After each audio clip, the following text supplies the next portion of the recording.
This weekend, I am going on a trip to Wyoming to visit some family. And I didn't realize Wyoming is one of the most, I should have said, least populated states in the United States. It's very lush, gorgeous. I've been looking at pictures of it online. It looks incredible. And normally that is not something I'd get really excited about because I'm born and raised in LA. I prefer the city. I like Wi-Fi, amenities, PCs, Macs, all that stuff. Yeah, I know that's pretty basic, but just being honest with you. But for this trip, I'm pretty excited. And the reason I'm excited is because I'm now, I think, a month off of social media. Just been taking a break from Instagram, TikTok, all that stuff. Because, I don't know, just the vanity metrics and the dopamine hits, the need to constantly look at what other people are doing or show people what I'm doing, and it just became a real time waster. Not just that, if we peel back an extra layer of the onion there, in a weird way, it actually prevents you from accomplishing the things that you're using the platform for to begin with. Let me explain that. So, let's say you have a business where you are trying to get people to come visit your restaurant, right? And in order to do that, you have to show your products, show what you're making, maybe some behind the scenes stuff like what's going on in the kitchen, who runs it, like maybe the audience wants to know a little bit about you. I might be stretching it for a restaurant, but stay with me on this analogy. The problem is when you post those things, yeah, sure, it may end up encouraging people, or at the very least, it makes them aware that your business exists, right?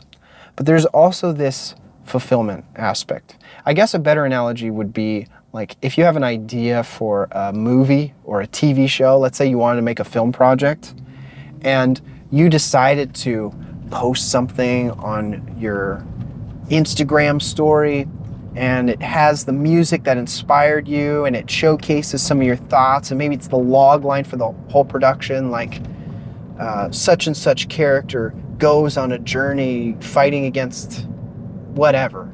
Yeah, it sounds really cool to you. And maybe it sounds cool to the people that are watching your story. But here's the problem. After you've shared that, you've now fulfilled that need, right? Suddenly, you're not as motivated to make that project anymore because the platform has actually provided you with that little dopamine hit, that success that you thought you were looking for long term. You really just want it in the moment because you have something that you're passionate about. You want to get it out there as quickly as possible, and you do, and suddenly that kind of dies off a little bit. So that's just one very specific anecdotal example, I'd say, of why being off of social media has helped. And you might say, well, you're on YouTube right now. Isn't that social media? Listen, just posting on YouTube for me is the victory. I don't even care if I get any views. But on Instagram or TikTok, because it's so easy to make stuff, it's a very sort of cheap way to get that dopamine hit of go, you're more focused on people actually engaging with your stuff versus YouTube, where the focus is more on just the production. So where does that leave you? Well, with more real estate in your brain to focus on more important things. So for the most part, if I was going on a family trip, let's say my mom was planning it, I'm kind of like mentally checked out. I'm not super focused on what's going on. I'll do my best to get involved, but I'm just like, there's 18,000 other things I'm thinking about. And if I can just show up, go with the flow, and make that whole thing happen, then whatever, that's fine.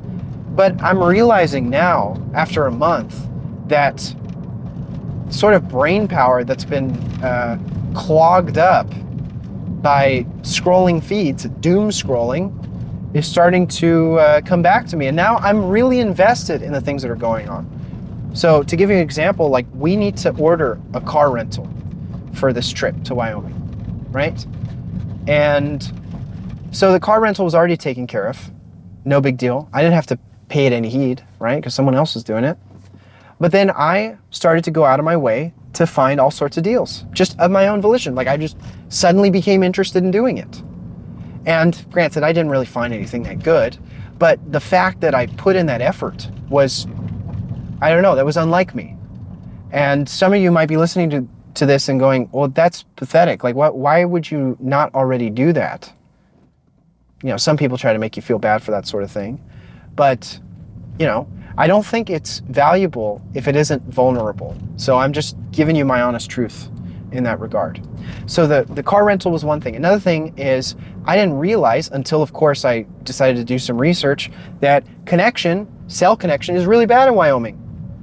So the chances you're going to be able to use your maps or listen to music, things like that, are pretty low in certain areas because there isn't a lot of coverage or reception. So I made a point of going and downloading offline maps for it. I had my Spotify playlist organized for offline music. These are all little things that will make the entire experience more enjoyable. And it took like 5% more effort and more prep. And that might not seem like very much, but that 5% was it was completely taken, right? Like I couldn't allocate my thoughts anywhere else than my sort of obsession with, you know, being on. It's not even an obsession, it's just instinctual at this point. How many times have you picked up your phone for no reason and then just opened an app to scroll? You know, companies are really good at this. They can really get you to do these sorts of things subconsciously. And if you're not one of those people, then I applaud you, because I'm working to get to that sort of mind state. But I just think it's important to iterate some of these things I'm going through, because I know down the line, I'll probably forget most of this stuff, and I'll need this reminder to look back on. And for anyone else who is considering it, or maybe hasn't and now has thought, I've had a bit of a similar experience. Well, maybe this is your sign to give it a shot, to get offline for a bit, not of everything. Maybe just focus on one thing, and one thing that is actually important. You know, if you have a YouTube channel and you're trying to grow that, then post to YouTube. That makes total sense, in my opinion. But if you're just going on to TikTok so that you can watch cat videos, look, I love cat videos as much as the next person, but I don't think that's really helping you build anything. You know, if you're trying to build something, then be in the places that allow you to build and around the people that are building with you. That's all I got. Hope you have a great week, and take care.